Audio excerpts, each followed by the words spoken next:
Hello there! It's hard to believe it's been 10 episodes of Pixel Heart Duo. I got the episode number right. I got it wrong last week, and I had to go back and correct it in post production. But we've been kind of on a survival games kick recently, I would say. Yeah. Our decasode. Is that a Decasode. word? Is that a Decasode, word? yes, It's yes. a word now. It's a decasode. Decasode, that's what we are on. Decasode, episode 10. As always, I am Frick. And I am Fox. She's getting faster. You guys will have to bear with me. I'm getting over a little bit of a sickness, so you get to deal with my sultry sickness voice tonight. But yeah, so I mean, Power World kind of dug up some long dormant interest for me at least in survival games. So this week we're gonna be diving into 5 survival titles that you're gonna want to check out, and we'll have some honorable mentions, and then we'll talk about our topic for the night, which is survival game themed. Um, I don't know. I'm kind of Maybe punching trees and dinosaurs. do with the pixel fists. No, we will not be talking about that game tonight, but it may be an honorable mention. Um, we didn't want to go for the super low hanging fruit, but anyways, like I said, tonight we're going to be talking about 5 survival titles, one of which is going to have a sequel very soon. They're kind of all over the board. Run the gamut of survival games. You got the cutesy survival games. You have the survival games.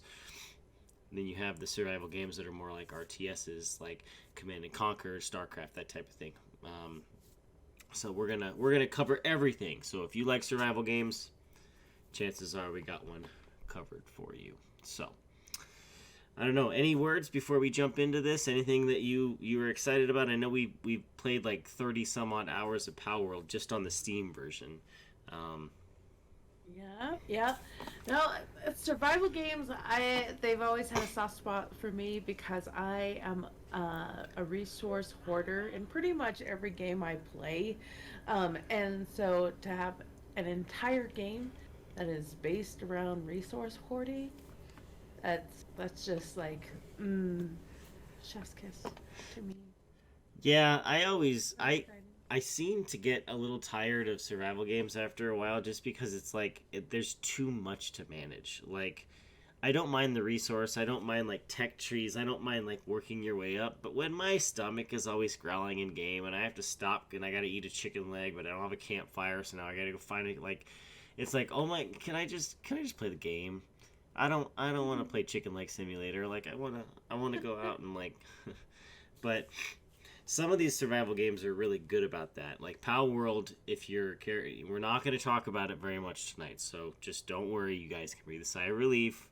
We're not talking about Pow World a lot, but games like that where you can actually adjust it to where, yeah, you get hungry and it'll knock you down to 1 health, but you won't actually die.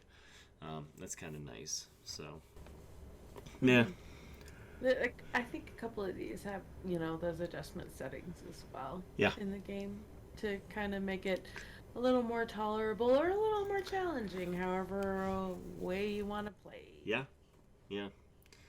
So, without further ado, we will jump into these 5 titles, give our thoughts on them, go over our honorable mentions, one of which is a fairly new game, and I will kind of touch on it just briefly, and then we'll get to our topic. So, our first game, similar because a lot of these titles are getting compared to Pal World. We'll just kind of cover them. So, our first one we are going to be talking about is Ark. Ark, the newest, I guess, expansion is Survival Ascended. You can get it across pretty much all platforms. It is an older title released in 2015, additional platform releases in 2017, 2019, and 2021 on the Google Stadia. Rest in peace. Players must survive being stranded on one of several maps filled with roaming dinosaurs, fictional fantasy monsters, and other prehistoric animals, natural hazards, and potentially hostile human players. The game is played from either a third person or first person perspective and is open world that is navigated by foot or by riding a prehistoric animal. Players can use firearms and improvised weapons to defend against hostile humans and creatures, with the ability to build bases as a defense on the ground and on some creatures. The game has both single player and multiplayer options. Multiplayer allows the option to form tribes of players in a server. The max number of tribe mates varies from each server. In this mode, all tamed dinosaurs and building structures are usually shared between the members. There is a PvE mode, players versus environment, where players cannot fight each other unless a specific war event agreed upon by both parties is triggered. Now, I have played Ark. I have not played it recently. I will say that it looked pretty good, and then it got really dated really fast. The game is almost 9 years old now. I played it back in the day. It was really janky. It was a lot of fun, but also there was a lot of griefers. There's nothing worse than building up this like badass base, getting these dinosaurs, and then an enemy tribe comes in when your entire tribe is logged off for the night and just wrecks everything. I will say that Survival Ascended got migrated to Unreal Engine 5. It looks amazing. For those of you who watch the VOD, you just watched the little cinematic trailer. It looks much better compared to the original Ark. But it's a fun game. It's still fun now. Building is still kind of janky, but it's fun. It's the spirit of the survival game and dinosaurs. So, I'll kick it over to you. I've been talking a lot. Kind of give your thoughts on Ark before we move on to the next title. But this is kind of one of those quasi, like, when you think survival games, you think Ark. In addition to like Rust and a couple others, it's like your prototypical survival game that you see on the market nowadays. I did play Ark, and I was really excited about it because I am a huge fan of the Jurassic World franchise. And I thought, oh well, this game just dumps me straight in the middle of Jurassic Park, minus the old guy. I don't know, and the theme park stuff too. But I I did struggle to keep my attention focused on the game after a time because it is pretty repetitive. Um and survival games in general are very grindy because that's just the like resource gathering is not a lot of fun to some people, but I already told you guys that that's my bread and butter. I love resource hoarding, so that part of it was a lot of fun. Taming dinosaurs to ride and stuff like that, that's fun too. um but yeah, it just didn't, over time, didn't really hold my attention. There wasn't as much variety in gameplay that I was hoping for. So, if I were to put it on a scale of 1 to 10, I'd put it maybe about a 6.5, enjoyable, but not my fave. Okay, IGN, 6.5 out of 10. Igen? Yeah. No, and I mean it's fun for those who like that aspect of, at a moment's notice, things can happen. They do have server wipes.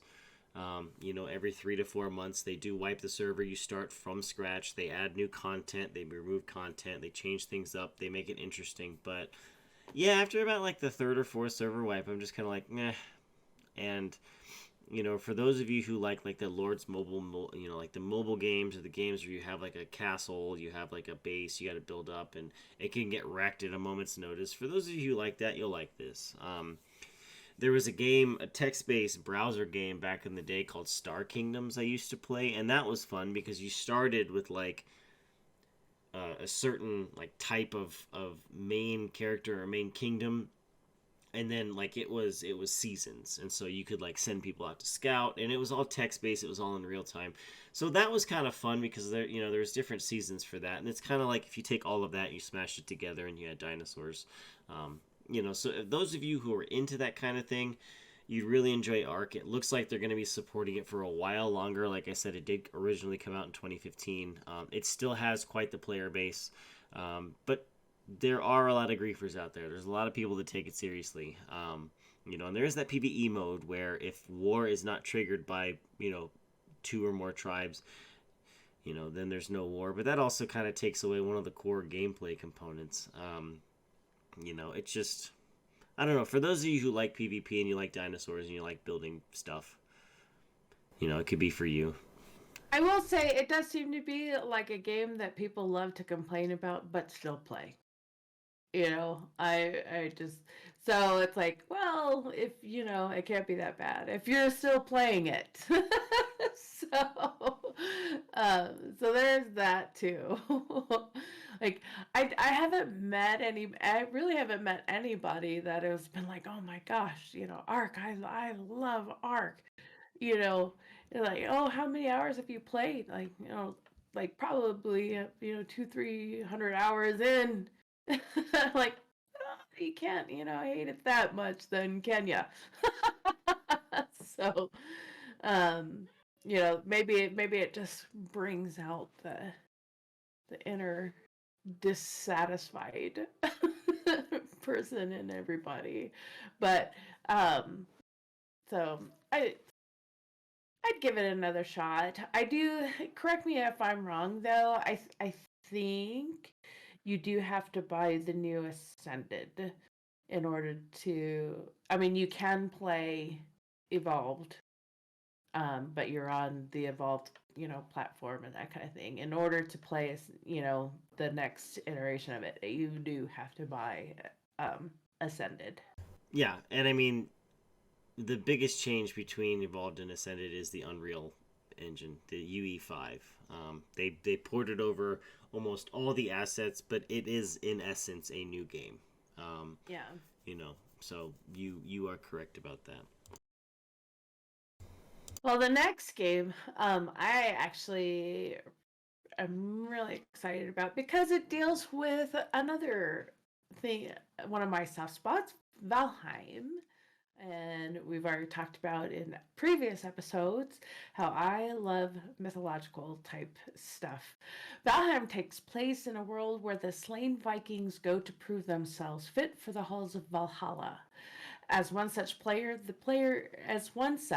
player begins with nothing and soon discovers that to reach the Norse afterlife, they must defeat the evils and stalk Valheim.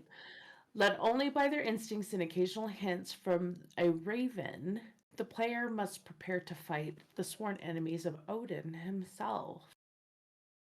It is an open world survival game played from a third person perspective. As fallen Vikings, players must craft tools, build shelters, and fight enemies to survive. The game uses low resolution stylized 3D graphics with a combat system inspired by action games.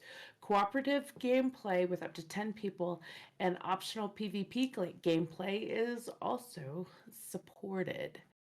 Um, the thing that, I mean, first of all, it's a beautiful game. It's really freaking pretty. And you know what? I'm a sucker for pretty. Always. Um, the A couple of things that really draws me to this game is because you're able to team up with, a group of up to 10 people on your server. Um, there's different aspects of the game. So everybody can play the aspect that they're most drawn to. So if you've got somebody like me that's a resource gatherer and slash crafter, they can stick to that, while somebody else in the party is the warrior that goes and slays the Eikthyr and all that fun stuff. So that's and then somebody else has a different role in the camp. So that I love that aspect of it, that people with different interests can play the same game we've talked about this before. Maybe your partner isn't someone who's a hack and slash person and doesn't want to do that part of the game. They don't have to, because you can if you want, or vice versa. So I will always get excited about titles that offer different experiences and allow people of different gameplay skill levels to play together and actually enjoy it together, without one person going, you know, can they keep up? You know, and the person that's maybe newer to gaming or doesn't like gaming that much can still find things that they enjoy, and and bond together with. So that's my thoughts on it. Yeah, and I mean, I really like the art style. There's this. It's really pretty. Yeah, there's always been this push to like advanced graphics, make things more lifelike, make things more real, and it's like when I played it, when I tried it, and admittedly I haven't put a ton of hours into it. I need to play more. I just didn't have anybody to play with at the time. Um, the art style was very like dreary but bright. It's very much, it captures that like Norse Viking type of, there is brightness, but there's also a lot of dreariness. Like the orcs are very like Warhammer-esque, like they're intimidating, but in like a cartoony way, and I like that, and I like the direction they took it in. Valheim is compared a lot to Palworld. Like people are saying, Palworld is Valheim and Ark meets Pokemon. Like there's a reason. Like Valheim has a healthy player base, and it's a newer game compared to some of the other ones that we're addressing on our list. But it's still a lot of fun. Now, a big reason why I didn't play it very much was because, as I've alluded to in multiple episodes, I have been a Sony fanboy. You can only play this on PC and Xbox, so I go through these like rebel phases where it's like, yeah, I got a PC, but I don't want to play games on it. So it's like I always was trying to shoehorn myself in a Sony games and PlayStation games, and Valheim is on PC, it's on Xbox. So, but for $20, it's a really good value. It's one that if you like survival games, you got a few buddies you want to play with, and you all kind of fit those different roles, those different niches. It's a lot of fun, and it's one that I can definitely recommend as well. Well, and you also bring up another important point, is that it is only $20 on Steam. So that's awesome, considering I think Ark is like 60, around that price point. Too much. Somewhere. So it's, Ark is a more expensive one, where Valheim is really affordable for what it offers.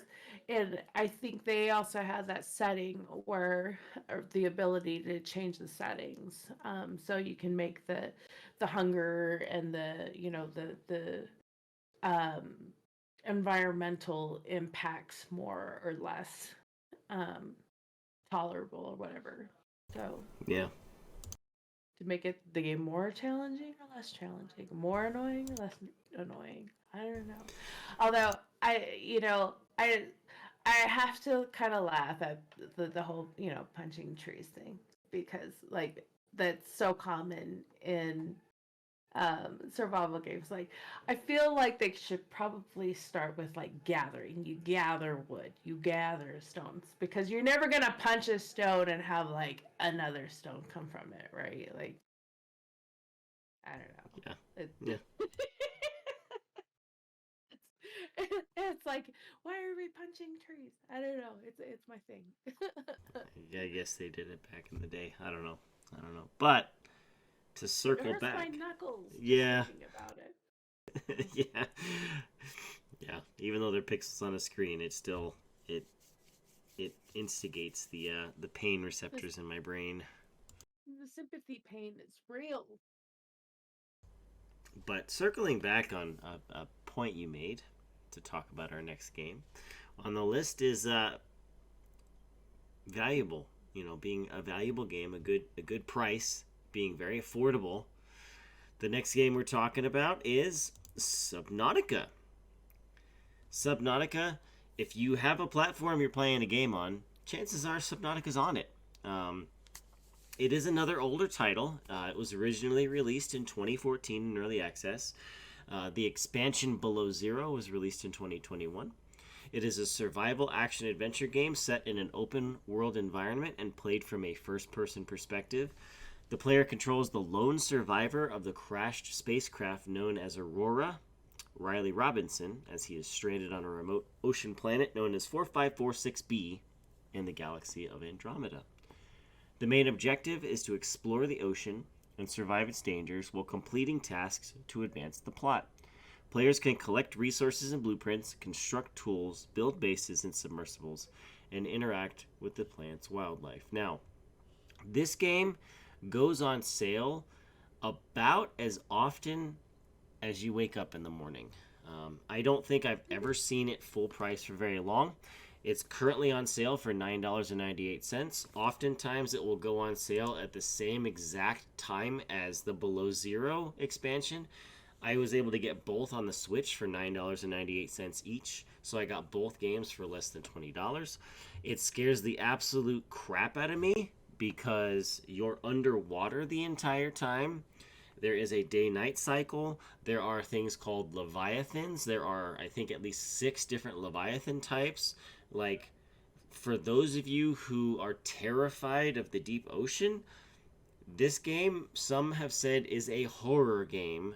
And it's not because of like jump scares, and it's not because of like your typical, it's because it builds on that like prickly feeling you get in the back of your neck, where as you go deeper under the water and you can't see the bottom because you go off a cliff to go gather some resources, you're like it gives me that like heebie-jeebies. Like if my kids were here, they would tell you like when they watch me play Subnautica, there's a lot of times where I'm like playing through like slanted eyes because I don't want to I don't want to get jump scared by a leviathan or like something swimming past me, and it's because it's deep water.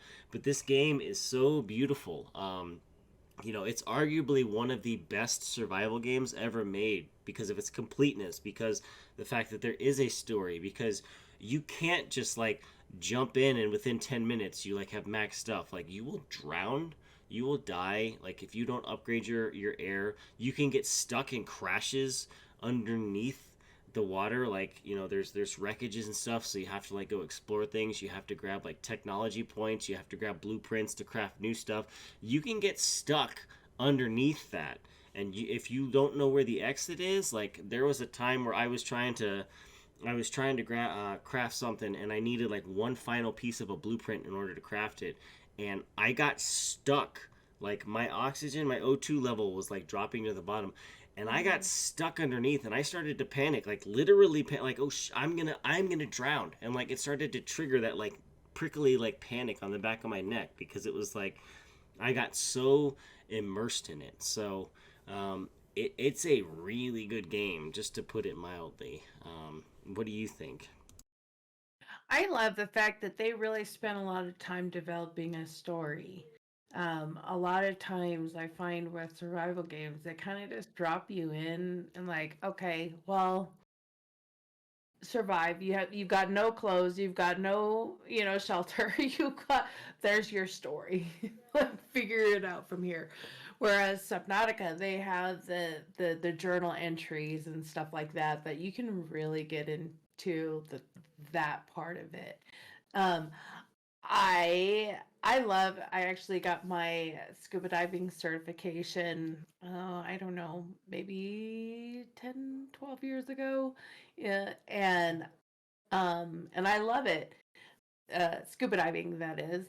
And I thought, oh, well, this will be fun. Um, it is not like scuba diving. It is not, like relaxingly watching the sea anemones sway in the water. and, um, so yeah, the horror aspect was actually something that I was not prepared for. Um, so and I'm a big weenie with jump scares. So And I mean, and it's funny because it has this beautiful soundtrack, but the music changes depending on where you're at. So like the game starts and like yes, there's a little cinematic and like you crash land, but then you come up out of an escape pod and there's nothing but water. And you're like, "Oh my god, like there's nothing but water. There's no instructions, there's no real tutorial to start with." And you turn around and there's this like flaming ship behind you and you're like, well, this is where we're at." And like as you go down, like you're swimming around, there's beautiful music, and like you go swim. You can't start off swimming up to your ship because there's like radiation. You have to build a radiation suit, otherwise you'll die from radiation. But like once you build the suit, then you're swimming up like around your ship, and like music stops. All you hear is like the gurgling, the swooshing. You hear like wildlife in the background. Like there are a couple leviathans that hang out on around certain areas of the shipwreckage, and so to be swimming, and all of a sudden the music is just gone, and you're like, "Oh crap, what's gonna happen now?" Like it truly plays to all of your senses, and that's what makes it so horrifically awesome. It's not like I said, it's not the fact that it's like a horror game or like it's a horror movie where you're gonna see blood and gore and like stuff's gonna be jump scaring you left and right. No, here comes the nun. She's gonna chase, like she's gonna pop out at a moment's notice. This is one of those where like it builds the dread from the base of your spine up, and it just gives you chills the more you play. And like for those of you like me who are freaked out by the deep ocean, like it plays on that, and it makes it so much better than it deserves to be. I think this one, you know, you can mock me all day long about my tendencies or whatever. This one, I want to put it at like 8.5. Like I like it. Um, Number one, there's no punching trees because you're underwater. You're not punching trees. Number two, it introduces another aspect, um, because you're not fighting these leviathan, like they will murder you. So it introduces the aspect of stealth, of being able to get around things and actually avoid conflict as opposed to rushing in. um, and which is a skill in and of itself, because I am one of the people that say, "Oh, that's a level, that monster is like 30 levels higher than me. What happens if I shoot it with an arrow?" Um, yeah, it doesn't really go so well. So this one has taught me a different skill set, and that is actually the avoidance of fighting. Um, so I like those. Those are two of my big points. No punching trees. Very nice, very nice. Well, our next game that you're going to cover takes us from the sea to the spaces. Go ahead. We're covering all atmospheres here. So our next title is No Man's Sky, available on all platforms, including VR. No Man's Sky is an action adventure survival game played from a first person or third person perspective that allows players to engage in 5 principal activities: exploration, survival, combat, trading, and base building. The player takes the role of a specimen of alien humanoid planetary explorer known as the Traveler in an uncharted universe. They start on a randomized planet near a crashed spacecraft toward the edge of the galaxy and are equipped with survival exosuit with a jetpack and a multi-tool that can be used to scan, mine, and collect resources, as well as to attack or defend oneself from creatures and hostile forces. The player can collect, repair, and refuel the craft, allowing them to travel about the planet between other planets and space stations in the local planetary system. Engage in the space combat with alien factions or make hyperspace jumpsuits to other star systems. While the game is open ended, the player may follow the guidance of an entity known as the Atlas to head toward the center of the galaxy. Side note, the original launch of the game was mired in controversy and half filled with promises. But developer Hello Games has supported and improved the game since the initial release and has turned it into what is being cited as one of the greatest redemption stories in gaming industry. Uh, so I'm not going to falsify my game playing. I actually did not play No Man's Sky because of all the horrendous reviews I was hearing and reading. Um, but this makes me want to try it out, possibly. Uh, some of the things that the where people were pretty critical about is that it's hard to call it a survival game when resources were so very plentiful. Like there was no danger in, like, you're not going to die of starvation because there's food everywhere, and you're not going to run out of this or run out of that, because it's just always there. And with a lot of survival games, one of the things is what happens to you when you do die. Do you lose your equipment? Do you keep your equipment? Where do you spawn? And that kind of thing. from what it from the critiques that I was hearing, there wasn't much like penalty, so you could just die and spawn and you were fine. However, it does sound like they fixed a lot of these things that people were very critical about. And so I'd be willing to give it a try. It's outer space and it's fun and it's I mean that's cool. Like you get to be your own like Star Trek dude. Like what's not fun about that? Yeah, and I will admit I probably played 80 or 90 hours when the game first came out. And day one, like there were so many like these grandiose plans, and like, oh, you can do this and you can do that and you can do this, and like it's gonna take you months to find the center of the galaxy. And I think someone did it inside of a week, and they're like, what the heck? Like, what?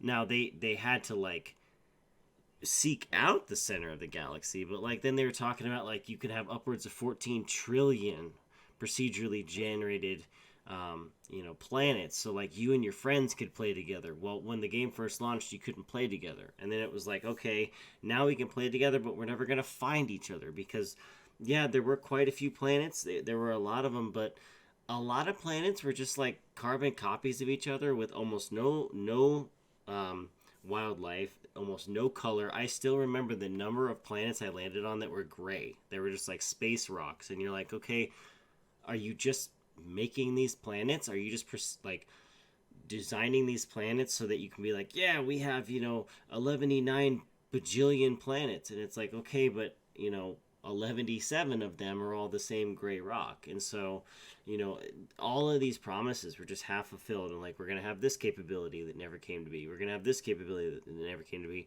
And to Hello Games credit, they buckled down and they fixed and delivered on pretty much every promise they said they were going to do. It did take them some time. They took it on the chin over and over and over again for like 6 months, but they were able to revive the player base. And like like my co-host said, there's VR. Like I played it on PSVR a couple years ago, and it's a different monster altogether now. To just like land on, like spawn onto your ship, land on a ship, get out, and be able to look all around you in VR. Like they have created this game and they are still supporting it. They are still putting out updates. They are still putting out patches, continuing to better the gameplay and the user experience for their player base. And I really got to give them kudos. I haven't played it, like I said, the last time I played it was on PSVR, and this was probably back in like 2020, 2021. When it first launched, and it was a completely different game from the one that I played when it came out, all the way back in 2016, 2015, 2016 when it first launched. It's a lot of fun for those of you who like space, who like that that potential of having this grandiose scale thing. If you so choose to play and not speed run to the center of the galaxy, it is a really good, really beautiful game. So yeah. Last game, we are going from the stars down to our very own Earth. Now, this game takes place. It is an alternate universe, takes place in the late 19th century. This is a different type of survival game for those of you who like more of like the tactical RTS style, like Civilization, Command and Conquer type game. I am talking about Frostpunk. Frostpunk is released on Mac and PC. You can play it on PS4 and PS5 and Xbox One. The game is a city-building survival game developed and published by 11-Bit Studios. Players take on the role of a leader, dubbed the Captain, in an alternate history late 19th century in which they must build and maintain a city during a worldwide volcanic winter, managing resources, making choices on how to survive, and exploring the area outside of their city for survivors, resources, or other useful items. The game features several scenarios to undertake, each with their own stories and different challenges. Like I said, the game is set in an alternate 1886-1887, where the eruptions of Krakatoa and Mount Tambora, the dimming of the sun, and other unknown factors caused a worldwide volcanic winter. This in turn led to widespread crop failure and the death of millions, and the event roughly lines up with the historical 1883 eruption of Krakatoa, which is kind of a cool little like accent to the game, makes it a little bit more believable. And it is a real volcanic event that led to global cooling. I will also note Frostpunk 2 is slated to release the first half of 2024, and that sequel will take place 30 years after the events of the first Frostpunk. Now, this game, I'm holding off on getting too into it because, like those of us who have massive Steam libraries, massive console libraries, I still have a couple games here that I need to play. I need to play Super Mario Wonder. Like, it happens to all of the gamers. Like, it's almost like your eyes are bigger than your stomach. Like, my wish list is bigger than my wallet. So, Frostpunk is one of those where I've had it on wish lists. I have not played it as much as I wanted to, just because it's like, I can play this game, or I can play Ghost of Tsushima. Like, I can play this game, or I can renew my WoW subscription. Like, what interests me the most about this is the fact that, as you could have seen in that trailer that I just showed, it's very small scale, but not really. Like, it's this like small survival space in a volcanic winter where you don't know if you're the only survivors, and you have to like reestablish political parties. So like, you're voting on laws, you have to like sway people to be like, this is good for us, you want to vote yes on this, and if it gets voted down, womp womp. Like, there's like cause and effect, there's consequences for choices, good or bad.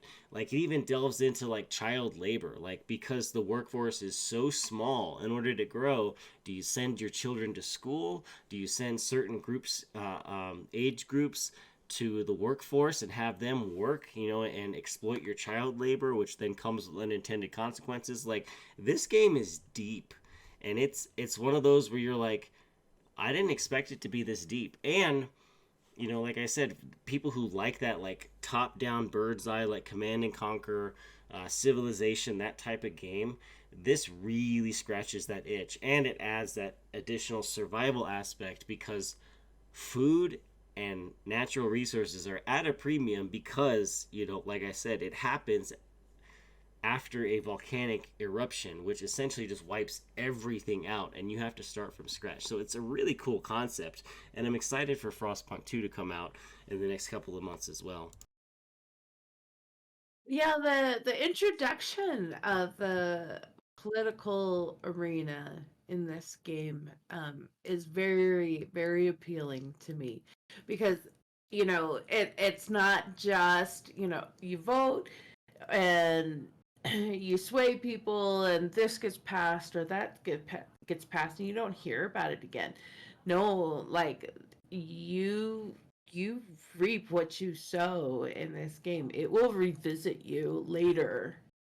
So, good or bad, So I find that aspect of it extremely appealing because I love to get on Twitter and read all the political posts, and and you have spent more than a few hours listening to me like rant and rave about that. So maybe this game will be the game to calm that a little bit, and I can just dive into a fictional world and release all of that political angst there. Yeah, yeah, and it's not necessarily the oldest game. It came out in 2018 with 2019, and they're already releasing a sequel, which is really cool. Honorable mentions tonight. Like I said, I hinted to it at the beginning. Rust is one of those. If you want to get back to like those OG survival game, you want to run with a no pants gang. Like you can go on YouTube and see a ton of videos of like all these Rust griefers running around like with no bottomless with their dangles hanging out. Rust is a good one to check out. DayZ is another survival game, though I don't know how rich the player base is anymore because it is one of the older survival games. The ever mercurial Minecraft. You want to punch trees? There you go. You can punch anything in Minecraft. It's got a survival mode. It's got a creative mode. I mean, the possibilities are endless on what you can do in it.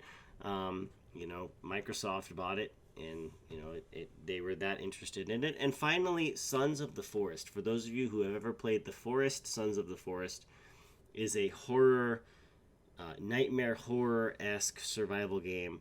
It's a sequel to The Forest. It came out last year in 2023, so it's a newer survival game. It's got that horror aspect, very like dark and dreary. Like if you like serious, you don't like whimsical.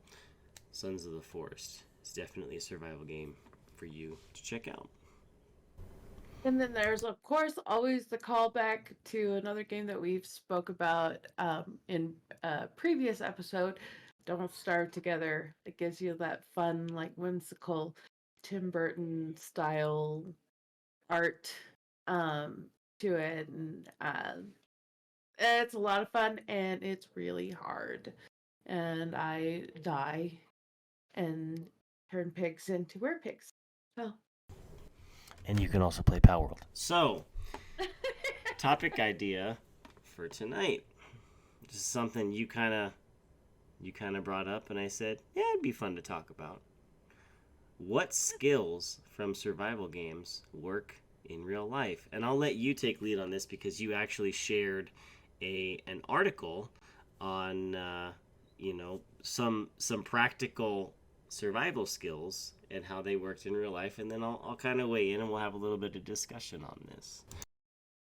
Yeah, so I remember reading way back in the day, back in 2007, there was a boy, I want to say he was, he was Norwegian, a European boy, that he survived a moose attack because he learned how to feign death from World of Warcraft. His hunter hit level 30. He learned how to feign death, and there was a charging moose, and that's how he escaped with his life intact. Was by feigning death. And and I've joked about this before with my other gaming friends or whatever, like, when we talk about, apocalyptic events, we've talked about the zombie apocalypse and all that kind of stuff, and we always joke and we're like, let's go, this is what we've been training for. So I wanted to see your thoughts on, have we actually been training for some kind of post-apocalyptic world as we're working our way through these fantastic adventures and experiencing what works in these worlds, and absolutely experiencing multiple times what doesn't work. What do you think? What skills from survival games work in real life? No. It's video games. What? And I say that because I'm incredibly I'm a cynic. I'm skeptical. those people who play survival games and see those skills, they're already going to be crafty. They're already going to be like savvy and have those street smarts, like the common sense. But I like that the article you posted, you shared about the moose attack. There was also um, smaller scale, but there was a young boy who actually saved his sister from a dog mauling, using similar survival skills. Like he got tore up, obviously, but he saved his sister. Like this dog was going for his sister's throat, protected his sister, and he was able to use like, okay, well, there are certain pain points on these animals in my games, so like he was able to like find pressure points on a dog, and this kid was like 9 or 10 years old, and his sister was like 6. So there are like practical examples of, okay, I picked this up in a game, or I saw this in a game, or I picked up this skill. But I mean, generally speaking, someone is not going to learn, you know, blade storm on their rogue and like, well, I know how to catch a bunch of fish because I fished a lot in World of Warcraft, or like I know how to do this because I punched 60 trees in Minecraft. Like, if you know how to survive, you're gonna figure it out whether or not you play survival games. Now, some people might think outside the box. Some people might pick up some stuff and go, man, you know what? That game had a lot to it. I remember the progression. Like, I got to do this and that. And, like, they might apply it to, like, actual survival skills. But I still maintain that if you are as dumb as a rock before playing survival games, you're going to be as dumb as a rock when the zombie apocalypse comes. Like, that's just how it is. Like, when the purge comes, it was nice knowing you. I do have a little bit of a different take on that. I'm gonna have to disagree because I know the value of resource hoarding. I will be the Okay. person out there collecting. Okay, so World of Warcraft, I never had enough bag space. Every single expansion, I max out my bag space, right? And for whatever reason, it's never enough. Like I'm not kidding when I say I'm a resource hoarder. Um and I think I would take that to into a post-apocalyptic situation. I would gather all of the sticks and rocks and grass, and I've been watching those videos on how to like do like thatched roofs and stuff like that. And then I mean, Pal World, we learned a a stone structure is much stronger and less likely to burn to the ground than a wooden structure. I mean, that's skills. That's skills. Yeah, We're gonna. but I also learned in Pal World that if I plant a hanging trap behind a merchant, he'll hang upside down, and it gives me plenty of time to build a campfire underneath him and burn him to death so I can take all of his loot. I mean, how dystopian are we getting here? Like, Yeah, sometimes, okay. sometimes one life will find a way. That is true. I do remember as a young boy growing up on the East Coast, one of my many stops, I used to go out with my friends and we would grab clear trash bags and we would gather all the acorns we could and then stick them on top of somebody's AC unit outside their house to dry them off. Should our neighborhood ever get wiped out in a hurricane? This was Virginia. You hardly ever got hit by hurricanes, but heaven forbid. Like, I probably would not have thought about that had I not been a gamer from the age of like 3. So, yeah, I'll give you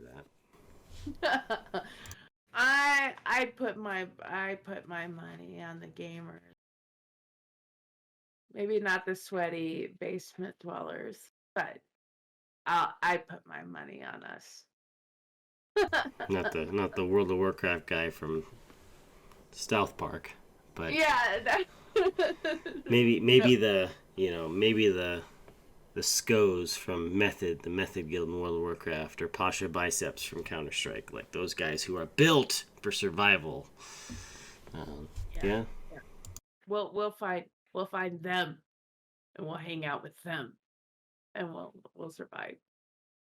I'd want to hang out with Sco. Just he seems like a cool guy. Like I'd love to just make homemade mead with him, in the zombie apocalypse or like nuclear winter. Just drink together and talk about World of Warcraft. Back in my day. Yeah. Well, for those of you who are watching on YouTube, drop a comment. Tell us what you think. Any survival games you might have played that we may have missed that you really like that you can suggest. That does it for episode 10 of Pixel Heart Duo. You can catch us anywhere and everywhere. Audio formats are distributed: Spotify, Apple Music, Google Music, Amazon Music, iHeartRadio. We're on all of them. You can catch us on Twitch Wednesday nights at 8:30 p.m. Mountain Time. You can catch the VOD on our YouTube channel, Frickin' Fox, at Frickin' Fox. You can just type youtube.com/@FrickinFox to get to our channel. See the VOD there. Listen to the podcast same time, anywhere audio formats are distributed. But for now, we're signing off saying, until next week, game on.